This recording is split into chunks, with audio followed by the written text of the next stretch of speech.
Yo, what's up dude? Ketemu lagi dengan kita di sini, masih di segmen Sekelebat Info, di mana nanti di sini kalian bisa dapetin info terbaru dan terpanas tentunya guys. Oke, hari ini di tanggal 14 di bulan Desember ya, 2023.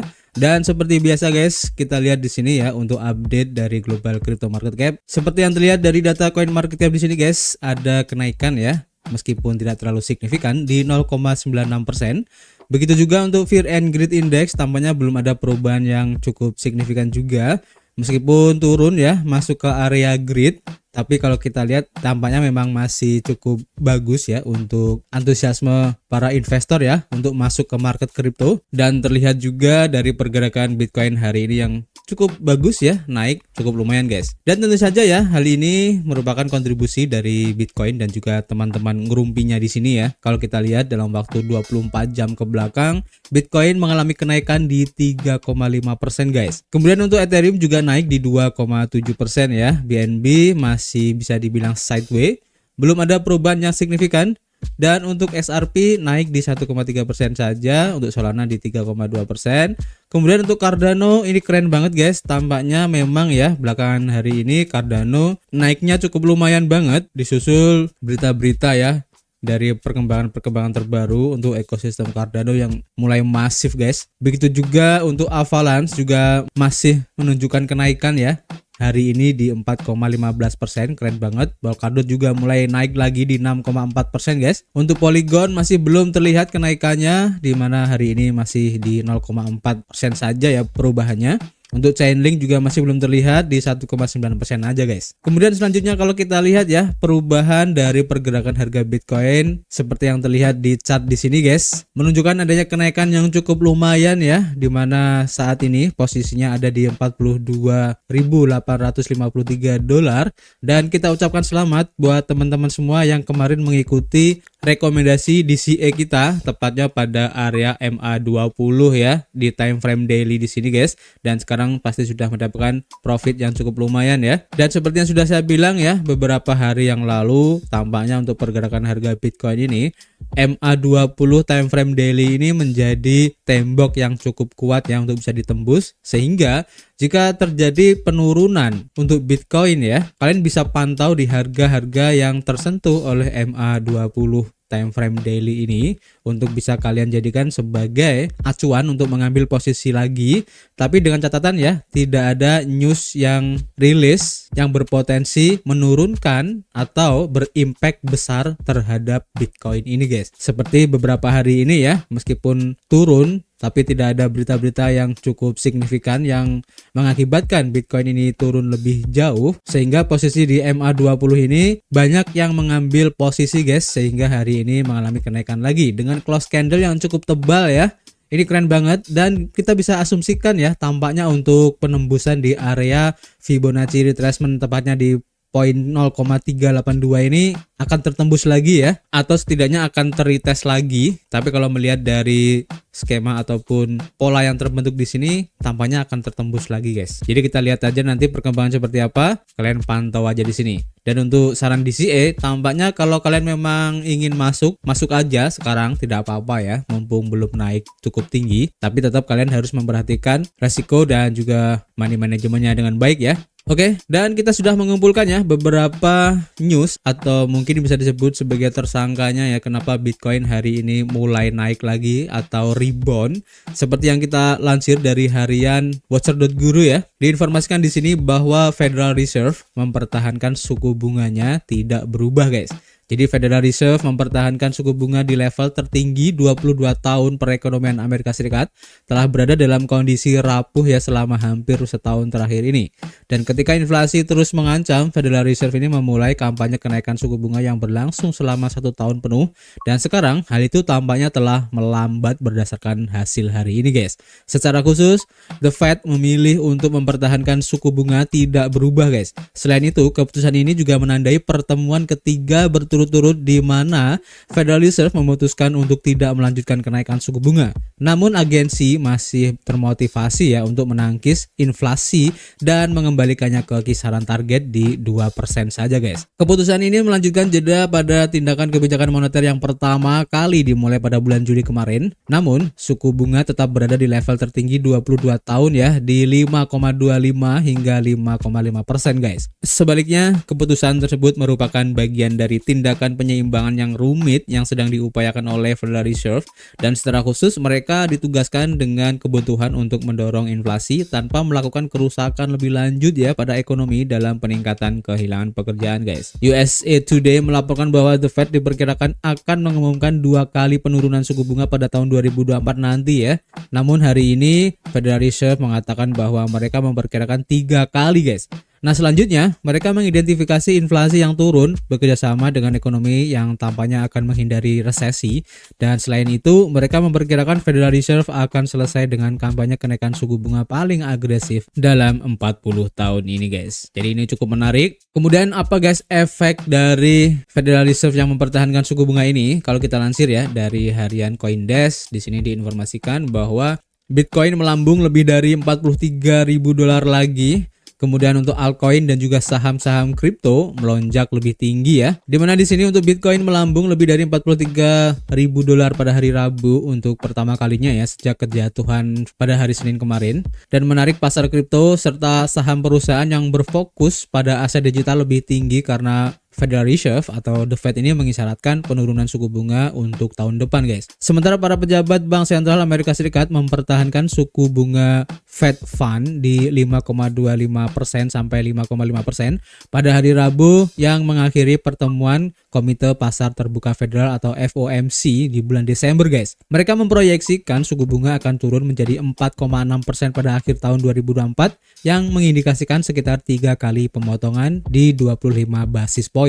Imbal hasil dari obligasi dan juga indeks dolar Amerika Serikat atau DXY turun tajam ya karena proyeksi dovish The Fed ini guys mendukung rally pasar yang luas untuk aset-aset beresiko termasuk saham dan mata uang kripto. Bitcoin sebagai aset kripto terbesar ya melampaui $43.000 pada sore hari di Amerika Serikat, naik hampir 5% dari harga di bawah $41.000 ya pada hari sebelumnya. Kemudian juga untuk token berkapitalisasi besar seperti Avalanche, Cardano dan juga Injective membukukan kenaikan hampir 10% ya dan menjadikan CoinDesk Smart Contract Platform Index atau SMT sebagai yang berkinerja paling baik di antara sektor kripto CoinDesk. CoinDesk Market Index atau CMI yang melacak sekeranjang tertimbang dari hampir 200 aset digital naik 3,8% ya selama 24 jam terakhir ini, dan saham-saham yang terkait dengan kripto juga melesat lebih tinggi guys. Pertukaran kripto Coinbase menutup sesi perdagangan hampir 8% lebih tinggi juga, sementara MicroStrategy atau MSTR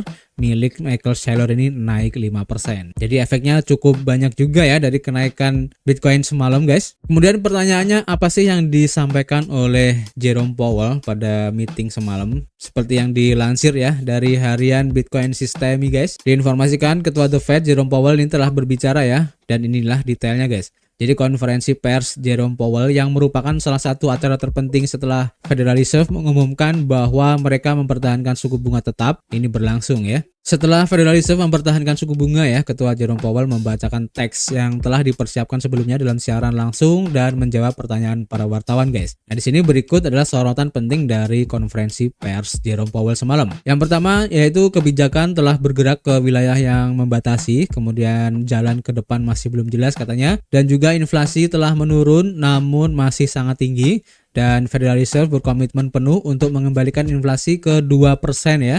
Dan juga Federal Reserve telah memperketat kebijakan moneter secara signifikan. The Fed juga akan mendasarkan keputusan di masa depan pada integritas data, perubahan landscape, dan juga resiko yang membayangi. Kemudian dampak pengetatan ini mungkin belum terasa ya sepenuhnya. Kemudian pertumbuhan aktivitas ekonomi telah melambat secara signifikan, pertumbuhan nominal upah tampaknya juga melambat, Kemudian suku bunga yang tinggi juga memberikan tekanan pada investasi tetap perusahaan.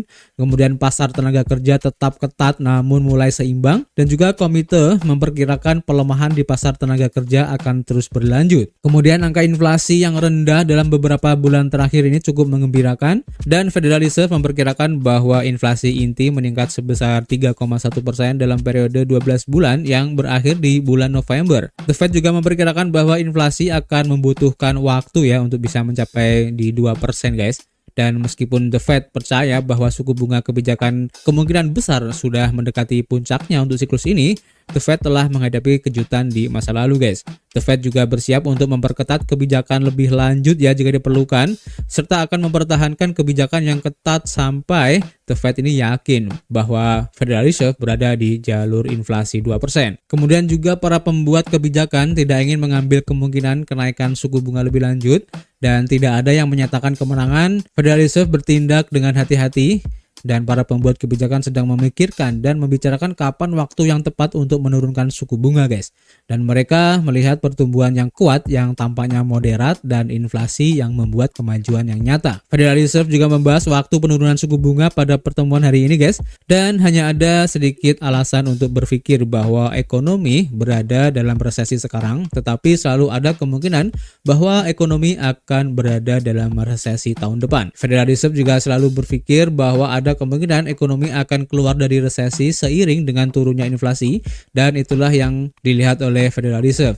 Akan tetapi hasil ini belum tentu terjadi ya. Banyak indikator ekonomi yang kembali normal dan Federal Reserve merasa telah membuat cukup banyak kemajuan ya dalam hal suku bunga ini, dan harapannya adalah suku bunga real akan turun seiring dengan pergerakan kedepannya guys. Pertumbuhan di atas tren pada akhirnya mungkin berarti Federal Reserve perlu menaikkan suku bunga lagi, dan jika nanti memiliki pertumbuhan yang lebih kuat maka hal ini akan dihapus guys. Namun akan membutuhkan waktu yang lebih lama ya untuk menurunkan inflasi ke posisi 2% guys. Jadi kita tunggu aja kelanjutannya bagaimana guys ya. Dan tentu saja ini efeknya sangat bagus ya untuk aset-aset beresiko yang terlihat ya. Salah satunya di Bitcoin yang naik cukup lumayan guys. Selain itu guys, diinformasikan di sini dari harian Cryptopolitan, diinformasikan bahwa CFTC memberi lampu hijau pada platform Bitcoin berjangka Bitnomial. Ini juga cukup menarik untuk diikuti. Pada hari Rabu, Komisi Perdagangan Berjangka Komoditi Amerika Serikat atau CFTC ya, menyetujui proposal dari pialang dan juga bursa yang berbasis di Chicago untuk derivatif mata uang kripto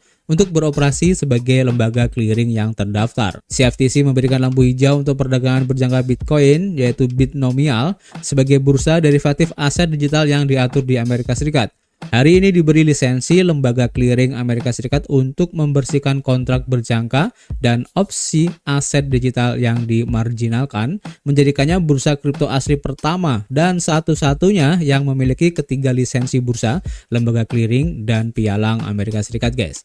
Selain itu ya, Bitnomial adalah satu-satunya bursa Amerika Serikat yang menawarkan turunan aset digital yang dikirimkan secara fisik, yang berarti pengguna dapat menerima kepemilikan asli aset digital daripada hanya pembayaran tunai pada saat penyelesaiannya. Lisensi lembaga clearing atau DCO ini melengkapi rangkaian lisensi Bitnomial yang sudah mencakup lisensi pertukaran atau DCM dan lisensi pialang atau FCM, yang memungkinkan Bitnomial untuk memenuhi kebutuhan unik para pedagang, pialang, dan dealer aset digital di seluruh industri derivatif, semuanya di bawah pengawasan Federal Komisi Perdagangan Berjangka Komoditi Amerika Serikat atau CFTC guys. Luke Horston sebagai pendiri dan juga CEO Bitnomial ya, dengan menyetujui rencana tersebut, Bitnomial sebagai bursa yang didirikan pada tahun 2014 menandakan bahwa CFTC telah mengesahkan struktur pasar yang terintegrasi secara vertikal untuk pertama kalinya. Permohonan perusahaan disetujui oleh 2 komisaris dari Partai Demokrat, 2 komisaris dari Partai Republik, dan 1 komisaris dari Partai Demokrat dengan 1 suara tidak setuju guys. Keterangan dari Luke Horston. Persetujuan dari CFTC ya juga merupakan kemenangan bagi industri yang dilanda kontroversi ini, yaitu kripto ya,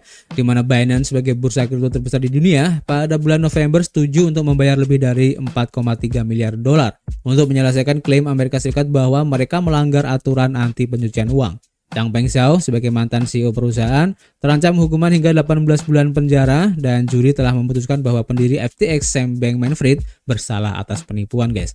Integrasi vertikal dalam bisnis kripto telah dikritik ya oleh Gedung Putih dan sejumlah regulator lain karena berpotensi menimbulkan konflik kepentingan, guys. Jadi ini cukup menarik ya. Apakah ini menjadi tanda bahwa kedepannya nanti akan ada lagi ya bursa-bursa di Amerika Serikat ataupun mungkin bursa-bursa kripto di luar Amerika Serikat yang akan mendapatkan izin ya, baik izin untuk lembaga clearing, lisensi pertukaran ataupun juga lisensi pialang, guys. Ini cukup menarik untuk diikuti.